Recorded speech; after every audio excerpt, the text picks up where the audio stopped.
আসসালামু আলাইকুম, স্ন্যাক আলো চ্যানেলে আপনাকে স্বাগতম।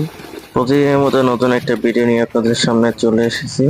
রিজিকের মালিক আল্লাহ দেখুন মাছ বিলে একেবারে গ্রামীণ পরিবেশে কিভাবে মাছ ধরতেছে। আর এত মাছ আগে কখনো ধরতে দেখি নাই। আপনি যদি দেখে থাকেন অবশ্যই বলবেন।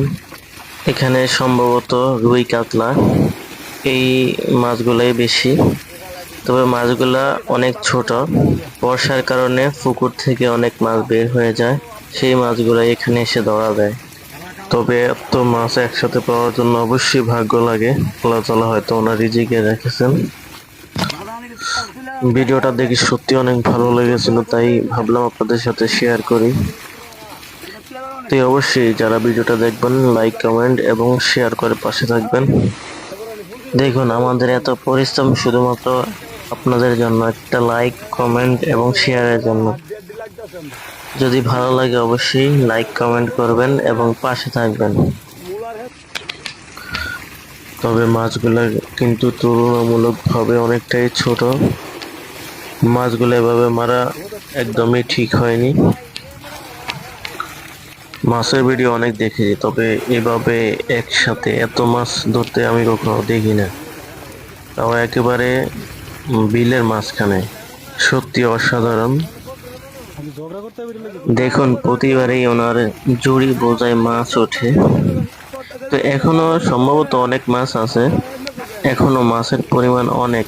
দেখুন শেষ পর্যায়ে আছে, তাও অনেক মাছ। এখন প্রায় নৌকাটা বোঝাই হয়ে গেছে, হয়তো আর কিছু মাছ নেওয়া যাবে। তো আমরা দেখবো এবং সঙ্গেই থাকবো ইনশাল্লাহ। দেখবো আজকে কত মাছ পায়। আমাদের সঙ্গেই থাকুন।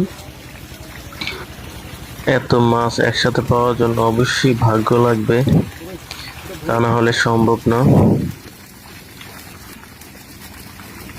দেখুন সমুদ্রের মাঝখানে জেলেদের জালে বড় মাছের চাক উঠতে দেখা যায়, তবে একেবারে গ্রামীণ পরিবেশে মাছ বিলে এভাবে মাছ ধরতে খুব একটা দেখা যায় না। এভাবে মাছ ধরার নিয়মটা হচ্ছে বেশ কিছু জায়গা জুড়ে বেট দেওয়া। তো মাছগুলা যখন বের হইতে গেলে এখানে আটকা পড়ে। সুন্দর কৌশল, অসাধারণ। আপনি যদি গ্রামের হয়ে থাকেন তাহলে অবশ্যই এভাবে ট্রাই করতে পারেন। যারা ভিডিওটা শেষ পর্যন্ত দেখেছেন অবশ্যই অনেক অনেক ভালোবাসা থাকবে। তো এই বলেই ভিডিওটা শেষ করছি। সবাই ভালো থাকবেন, সুস্থ থাকবেন। আসসালামু আলাইকুম।